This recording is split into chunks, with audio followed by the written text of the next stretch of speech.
Hi வணக்கம். இன்னைக்கு சனிக்கிழமை. நான் தான் மார்னிங்லேயே வந்து ஜாமான்லாம் வாங்கிட்டு வந்துட்டேன் மார்க்கெட்லேருந்து. ஸோ இந்த மாதிரி வந்து பலாப்பழம் வாங்கிட்டு வந்தேன். இது வந்து எங்கள் ஊரில் சிப்பட்டான்னு சொல்லுவாங்க. ஸோ என் வீடியோ ரொம்ப மோஸ்ட்லி இந்தியா கண்ட்ரி பார்க்குறதுனால நான் வந்து இது வந்து எக்ஸ்பிளைன் பண்ணுறேன். இது பலாப்பழம் சொல்லுவாங்கன்னு நினைக்கிறேன். ஆனால் எங்கள் ஊரில் வந்து சிம்பட்டா கோரிங் சொல்லுவாங்க.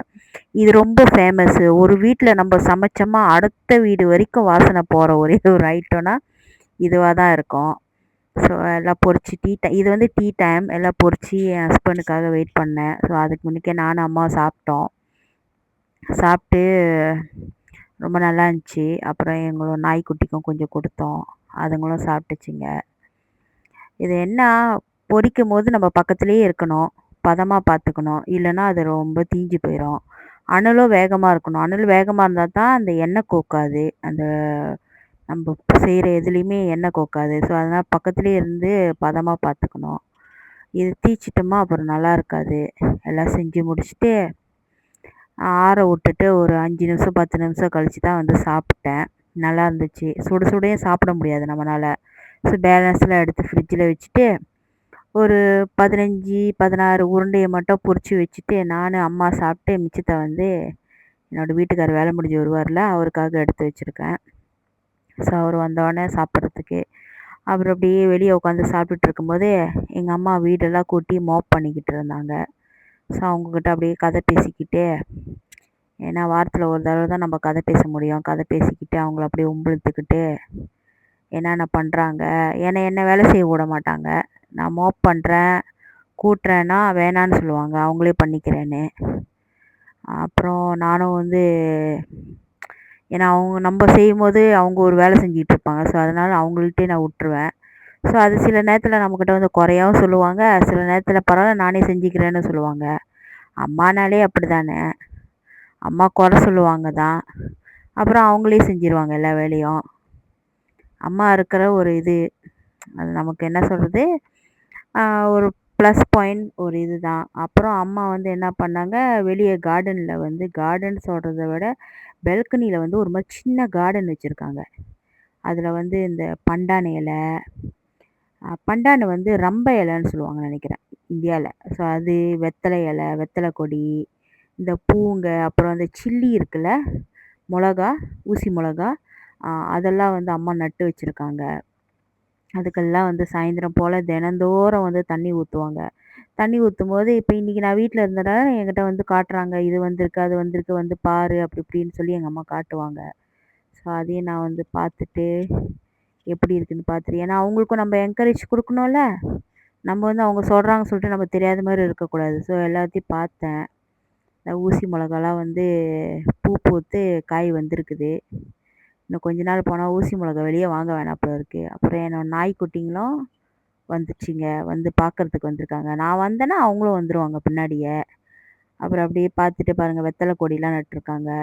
வெத்தலை கொடி, அரச மரம் இருக்கும் எங்கள் வீட்டில். அப்புறம் அந்த ரம்ப மரம், நிறையா செடிங்களாம் வளர்த்துருப்பாங்க. எல்லாத்தையும் வந்து சொல்லி சொல்லி காமிச்சிட்டு கொஞ்சம் தண்ணியெலாம் ஊற்றிட்டு அப்படியே நானும் அப்படியே பார்த்துக்கிட்டே இருந்தேன். ஸோ இந்த மாதிரி இயற்கை பச்சை பசேல்களை பார்க்குறதே அது ஒரு தனி சுகம். அது ஒரு தனி எனக்கு ரொம்ப பிடிக்கும் கார்டனிங் வேலை. சின்ன வயசாக இருக்கும்போது ரொம்ப கார்டனிங் வேலை செஞ்சேன் வீட்டாண்ட. அப்பார்ட்மெண்ட் வந்துட்டோம், நம்ம இதெல்லாம் செய்ய முடியாதுல்ல. ஸோ அதே மாதிரி சோப்பு ஊசி மிளகா பாருங்கள், சோப்பு ஊசி மிளகாவும் வந்திருக்கு. இதெல்லாம் நாங்கள் வீட்டில் சொந்தமாக விதை போட்டு வர வைக்கிறது தான். எதுவுமே வெளியே வாங்குறதில்ல, சொந்தமாக வர வைக்கிறது. அப்புறம் சொல்லிக்கிட்டு இருந்தாங்க, இது எப்படி வந்து தண்ணி ஊற்றுது, எப்படி பாதுகாக்கிறது, இதெல்லாமே என்கிட்ட சொல்லிக்கிட்டு இருக்காங்க. அப்புறம் அப்படியே எங்கள் பப்பியும் வந்து பார்த்தாரு. அவரும் வந்து பார்த்துட்டு என்னமோ பண்ணுறாங்க சொல்லிட்டு அவர் பார்த்துட்டு போகிறாரு. நம்ம பேசுறது தான் அவங்களுக்கு புரியுமே. சாப்பாடு ஜாமான்னு சொல்லிட்டுமா வந்துடுவாங்க. அப்புறம் எல்லாம் முடிச்சுட்டு அப்படியே வெளியே நின்றுட்டு அப்படியே கொஞ்ச நேரம் பார்த்துட்டு அப்புறம் அடுத்த வேலைக்கு ரெடி ஆகிட்டோம். அடுத்த வேலை என்ன வேலை, குளிக்கிற வேலை தான். அப்புறம் அம்மா அம்மா சாமி கும்பிட்றனால அவங்க குளிச்சிருவாங்க. அதுக்கப்புறம் தான் நான் குளிப்பேன். இப்போ கடைசியாக வந்து தண்ணிலாம் ஊற்றுனாங்களா, அந்த தண்ணிலாம் ஊற்றிருக்கோன்னு சொல்லிட்டு அது ஒரு மோப் அடித்தாங்க. மோப் பண்ணும்போது கதை தான் என்கிட்ட இன்றைக்கி ரொம்ப கதை அடித்தாங்க. தெரில, இப்போ கொஞ்ச நாளாக வந்து ஹாப்பி மூட்டில் இருக்கிறாங்க. இல்லைன்னா எப்போதுமே மூஞ்சி தூக்கி வச்சுருப்பாங்க, பேச மாட்டாங்க என்கிட்ட. ஸோ அப்படியே வீடெல்லாம் சுத்தம் பண்ணிவிட்டு எல்லாம் மாப்லாம் பண்ணிவிட்டு நானும் ரசிச்சுக்கிட்டு இருந்தேன் எங்கள் அம்மாவை. இந்த மாதிரி அம்மா கிடைக்கிறதுக்கு நம்ம ரொம்ப கொடுத்து வச்சுருக்கணுமே சொல்லிட்டு நானும் ரசிச்சுக்கிட்டு இருந்தேன். அதுக்கப்புறம் வந்து அவங்க குளிக்கிறேன்னு சொல்லிட்டாங்க. சரிம்மா குளிங்க, வேலையெல்லாம் பாருங்கன்னு சொல்லிட்டேன் நானும். அப்பயும் குளிக்கிறேன் குளிக்கிறேன் குளிக்கிறேன்னு சொல்லிட்டு அப்பயும் முன்னுக்கே தான் வருவாங்க. வந்துட்டு வந்துட்டு வந்துட்டு என்கிட்ட பேசிட்டு போவாங்க. நம்மளும் வாரத்தில் ஒரு நாள் இருக்கிறதுனால அவங்களுக்கு பதில் கொடுக்க வேண்டியதுதான். நம்ம எப்போதுமே ஃபோனும் கையுமாவும் இருக்கக்கூடாது. அம்மாவே நம்ம ரெஸ்பாண்ட் பண்ணணும். அவங்க இருக்கிற வரைக்கும் தான் நம்ம அவங்கள்ட்ட பேச முடியும். அதனால நான் வந்து கொஞ்ச நேரம் அவங்களுக்கு டைம் கொடுப்பேன். அவங்கள பேச விட்டு நான் வந்து வேடிக்கை பார்ப்பேன். அப்புறம் நான் பதில் கொடுப்பேன். எல்லாம் முடிச்சுட்டு எங்கள் அம்மாவும் குளிக்க போயிட்டாங்க. அப்புறம் பாருங்கள், இவரை பாருங்கள், என் வீட்டுக்காருக்காக வெயிட் பண்ணிக்கிட்டு இருக்காரு. எப்போதுமே இப்படி தான் வாசப்படியிலேயே பார்த்துட்டு இருப்பார். அவங்க அப்பா வராரா வராரா வராரான்னு வாசப்படியே பார்ப்பாரு. நான் பார்க்குறேன்னு தெரிஞ்சோடனே என்னை எப்படி பார்க்குறாரு பாருங்க. அடியில் பாருங்கள் இன்னொருத்தர் படுத்திருக்காரு. அவர் தூக்கம்தான். அப்புறம் எல்லாம் முடித்தோடனே நைட்டு டின்னருக்கு வெளியாயிட்டோம் நானும் என் வீட்டுக்காரோம். அம்மாவுக்கு சாப்பாடு கடையில் வாங்கி கொடுத்துட்டு நாங்கள் வந்து எங்கே போனோம்னா தொம்யம் கிளப். இளநீரில் வந்து தொம்யாம் சூப். இந்த தொம்யாம் வந்து தைலண்ட் ஃபுட்டு. ஸோ இது வந்து இளநீர் தண்ணியிலே வந்து வச்சு செஞ்சுருப்பாங்க. ஸோ சாப்பிட்ணுன்னு ரொம்ப நாள் ஆர்வம். ஸோ ஆர்வத்தினால தான் அந்த கடைக்கு போனோம். ஆனால் சொன்ன மாதிரியே செம்ம ருசியாக இருந்துச்சு. சரியான ருசியாக இருந்துச்சு. அந்த இளநீரை வந்து அதுலேயே வந்து இந்த தொம்யாம் சூப் செஞ்சுருக்காங்க. அப்புறம் முட்டை சொன்னோம். 2 பேர்த்துக்கு சோறு, வெள்ளை சோறு 2. அப்புறம் வந்து மிக்ஸ் வெஜிடபிள் வேறு சொன்னோம். முட்டை வந்து 2 முட்டை பொரிச்சது. அப்புறம் வந்து காடை பொரியல் வேறு சொல்லியிருந்தோம். அது கொஞ்சம் வர லேட் ஆயிடுச்சு. ஸோ இதுதான் அந்த இளநீர் தொம்யாம் சூப். தொம்யாம் வந்து தைலண்ட் சாப்பாடு.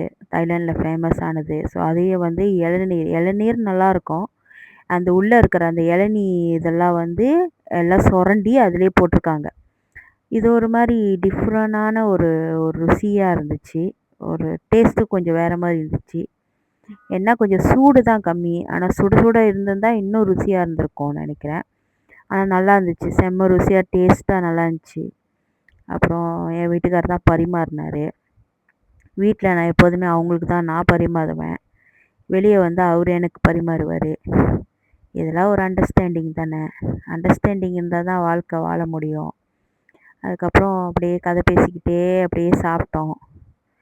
சாப்பிட்டுக்கிட்டு குடும்ப வரலாறை பற்றி பேசிக்கிட்டு இருந்தோம். எல்லாம் முடிச்சுட்டு சரி வீட்டுக்கு போகலான்னு ஒரு முடிவு பண்ணிட்டோம். ஸோ அப்படியே முடிச்சுட்டு நான் அங்கே ஒரு 2 வழி ஷாப் கடை இருந்துச்சு. சரி வாங்க அங்கே போயிட்டு என்ன ஜாமான் தான் விற்கிறாங்கன்னு சொல்லிட்டு பார்க்கலான்னு போனால் அங்கே பார்த்தா எல்லாமே ஸ்நாக்ஸாக இருந்துச்சு. எல்லாம் ஸ்நாக்ஸாக இருந்துச்சு. பிஸ்கட்டு, ரொட்டி எல்லாமே சாப்பிட்ற ஐட்டமாக இருந்துச்சு. அப்புறம் கொஞ்சம் ஜாமான் வாங்கிட்டு எதெல்லாம் வந்து சுகர் இல்லையோ, எதெல்லாம் வந்து ஆயிலி ஃபுட் இல்லையோ, ஹெல்த்தியான ஃபுட்டோ அதை கொஞ்சம் சூஸ் பண்ணிவிட்டு அப்புறம் மங்க கலர் சவுக்காட்டெலாம் வாங்கிட்டு எல்லாம் வாங்கிட்டு இது பாருங்கள் பாப்கார்ன் பாருங்கள், எவ்வளோ பேர் பாப்கார்ன் பாருங்கள். அப்புறம் அதெல்லாம் பார்த்துட்டு ஸோ எல்லாம் வாங்கிட்டு இதோட கிளம்பிட்டோம். என்னோடய சேனல் வந்து உங்களுக்கு ரொம்ப பிடிச்சிருந்துச்சுன்னா, என்னோடய லைஃப் ஸ்டைல்லாம் நீங்கள் பார்க்கணுன்னு ஆசைப்பட்டீங்கன்னா என்னை வந்து சப்ஸ்கிரைப் பண்ணுங்கள். டெய்லி லைஃப் ஸ்டைல் பற்றி நான் போடுவேன், என்ன நடக்குது எதுன்னு. ஸோ பிடிச்சிருந்தா சப்ஸ்கிரைப் பண்ணுங்கள். நன்றி, வணக்கம், பாய்.